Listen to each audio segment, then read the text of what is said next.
মাননীয় শিক্ষামন্ত্রী, সারা দেশে শিক্ষা দিচ্ছেন আপনি, আমরা সবাই আপনার কাছ থেকে শিক্ষা নিচ্ছি, কিন্তু এতই দুঃখের বিষয় নিজের আত্মীয় স্বজনরা একটু শিক্ষা দিতে পারলেন না। যে আমার আত্মীয় বা আমার বোন যদি মন্ত্রী হয়, তাহলে আমি নিজেই ইচ্ছা করলেই যে এই দুর্নীতিতে আশ্রয় নিব না, বা মন্ত্রী বা মন্ত্রণালয় ব্যবহার করে আমি কোনো জালিয়াতিতে যাব না, বা সরকারি টাকা আত্মসাৎ করতে যাব না, এই শিক্ষাটা আপনি আপনার আত্মীয় স্বজনদের দিতে পারলেন না।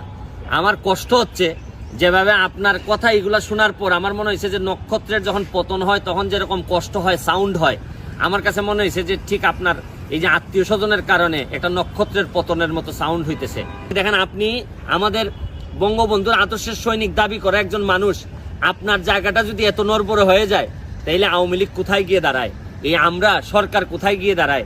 দেখেন, মাননীয় প্রধানমন্ত্রী জননেত্রী শেখ হাসিনা কত কষ্ট করে একটা ইউনিভার্সিটি স্যাংশন দেন, আমাদের শিক্ষা ব্যবস্থাকে বাড়ানোর জন্য এত কষ্ট করলেন, চাঁদপুরে একটা ইউনিভার্সিটি দিলেন, অথচ আজকে আপনি এবং আপনার পরিবারের এই কর্মকাণ্ডের কারণে আপনি দেখেন আজকে চাঁদপুরেই এই ইউনিভার্সিটিটা হইতেই কত দেরি হবে।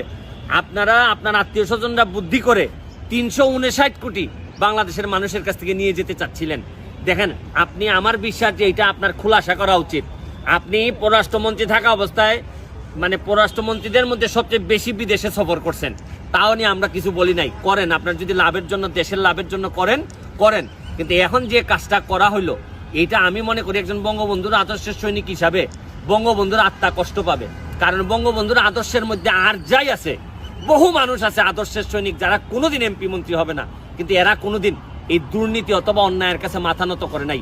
এইটাই বঙ্গবন্ধুর শিক্ষা ছিল। এবং আমাদের নেত্রীর যে শিক্ষা, এখানে আমার জানা মতে কোনোদিন আমাদের নেত্রী কোনো 2 নাম্বার লোকরে কখনো আশ্রয় দেন নাই। আমি শুধু এই কথা বলবো যে এখন যে সামনে যে অভিযোগগুলো আসছে আপনি খণ্ডন করেন, আর না হয় দেখেন আপনি কিভাবে শাহজালালের বিসিরে রিজাইন করতে বলবেন। কারণ শাহজালালের বিসির বিরুদ্ধে যেসব অভিযোগ, কারণ এইসব অভিযোগ তো আপনার বিরুদ্ধে, আপনিও তো আপনার লোকজনকে কন্ট্রোল করতে পারেন নাই, নিয়ন্ত্রণ করতে পারেন নাই।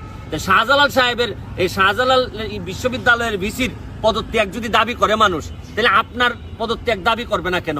কারণ আপনারা হয়তো দাবি করে না, কারণ আপনারা ভয় পায় মানুষ।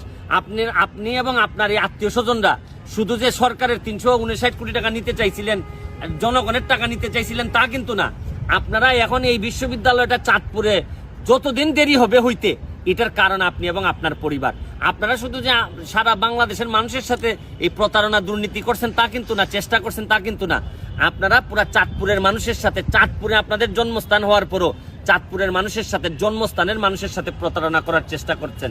এইটা আমি মনে করি সেই মনিয়র ফ্যামিলি, এবং আমি বিশ্বাস করি এটা খুলাসা হওয়া উচিত।